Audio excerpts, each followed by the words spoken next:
Hello everyone, and welcome back to Kirby 64 and Crystal Shards. I'm Gaming Roy. Last time we left off, we beat these two first levels, and now we're heading off to the third one. Let's go. Hooray. Okay, so, as always, go back, just make sure there's nothing there. And I totally forgot to look at the Crystal Shards before this episode, but that's okay. This first world's pretty simple with Crystal Shards. I think for this one, know that you need to have Cutter at some point. I think I will point it out whenever you will need to know when you have to tap it. And then there's another one. It's kind of tricky, and that's actually kind of cool how you're supposed to notice it. But we'll get into that later. Let's get Double Bomb, because it's an option. That was a good throw, actually. Probably the best throw I've ever done in this game. Of doing that. I don't know, that could have been better. But I don't know. Yeah, sorry. I had to make sure something on my recording is going well, okay? Because something wasn't...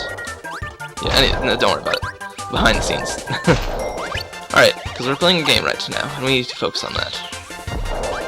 And this is actually when kind of the 3D effect of this game kind of shoots in. Like right here, this is really cool, like jumping onto this bridge.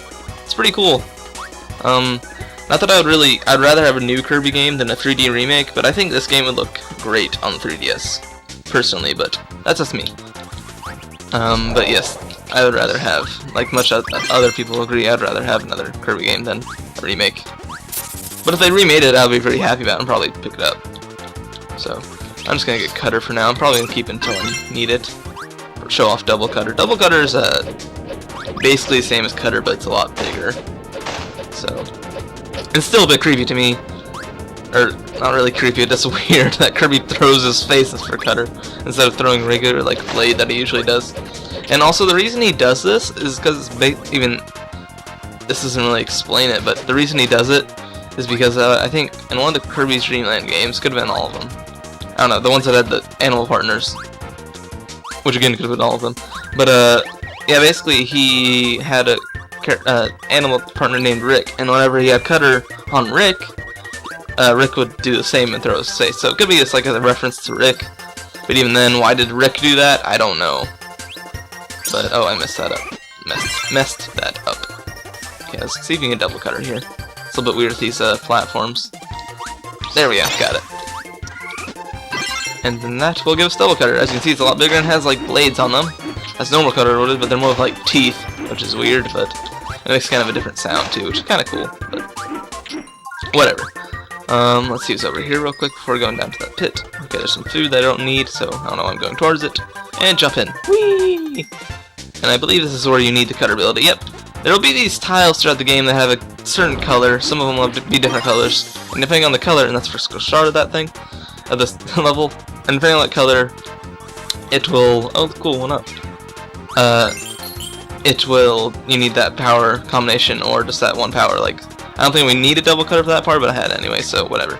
Also, Adeline will paint stuff for you and give you stuff. Later on, she'll actually be kind of toward...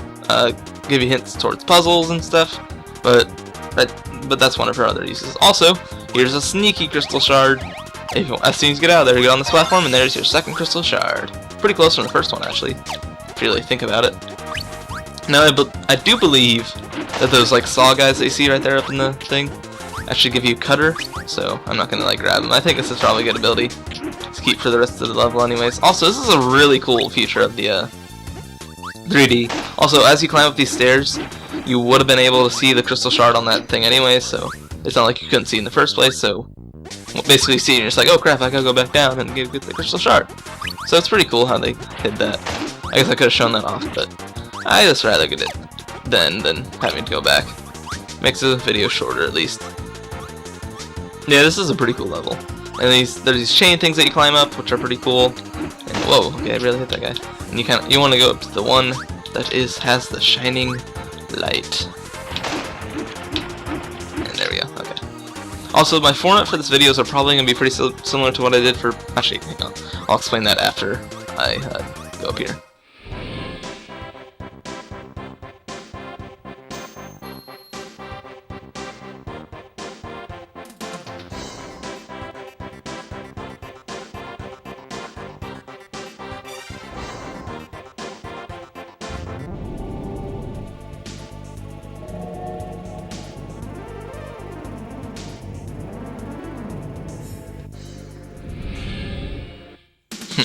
That one isn't as scary, but it's a bit just unnerving, I think.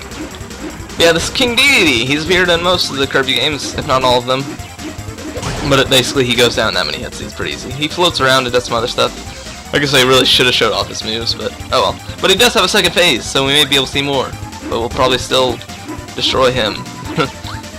So there he goes. Pretty easy if you have the double cutter. Goes down in 3 hits. And there he goes, flat on the ground. You can actually bump into him and stuff, and yeah, you see it pulled back for whatever reason. I don't know why. I guess his head is really bouncy. And there's a third final crystal shard.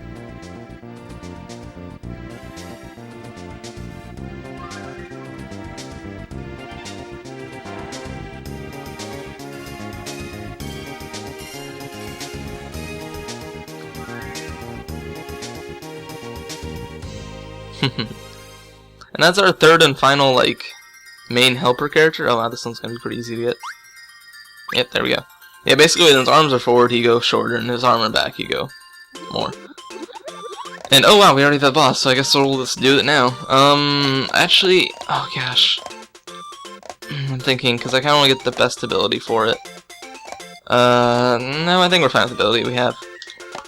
Alright, and this is a reused first boss in most Kirby games. This is Whispy Woods. I almost forgot his name, sadly. But yes, this format will be, for this Let's Play, will be very similar to Pokemon Rumble, where I do basically 2 levels per video, and maybe save the boss for the last video of that world. But we'll see. But yeah, this first fight's pretty easy. If you don't have a power, this is actually a really fun fight, I think, because basically you have to use the apples that he has. But yeah, if you have a power, it's pretty easy. I really would actually recommend, out of all the powers you can get, is Fire. We actually haven't shown that off yet, but if you can get the power, that'd be a really nice power to have during this fight.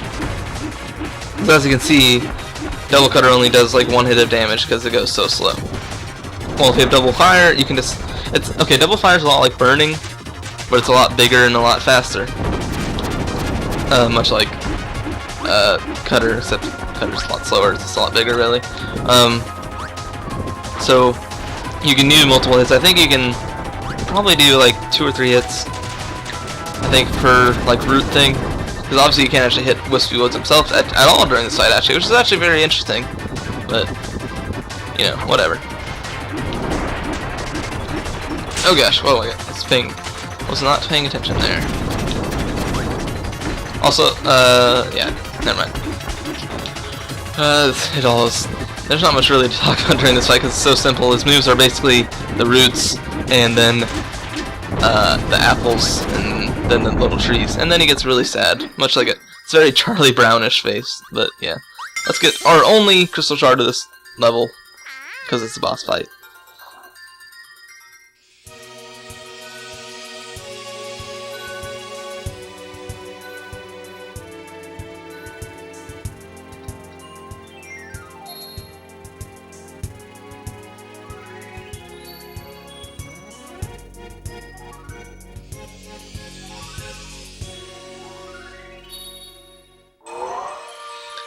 There we go. We have Rockstar now. So that was a really short and easy first world. Obviously they won't make it easy. Also pointing out this, obviously, I really love this level select. It's like crayonish and stuff, and like the crystal shards are like filled in like that. But obviously you can tell how many crystal shards are in a level by like how many the level thing it is. And yeah. And you can actually just press B. You don't actually have to go click on that star in the top right. But next up we have Rockstar. Also, if you're noticing a pattern here, that's because there is, but that pattern will die very soon. But yeah, this music's actually really cool. But yeah, this is basically the desert world, as Nintendo likes to do. They like to have their desert world being the second world, which is fine. I mean, this world is actually really cool too. It feels a lot like a desert world, but like you'll just have to see. Anyways, because I'm gonna stop it here. I know it's kind of short, but I don't really want to go into Rockstar right now, because things, I guess. I don't know. So I guess I'll see you guys next time where we do Rockstar and get sweaty in the desert.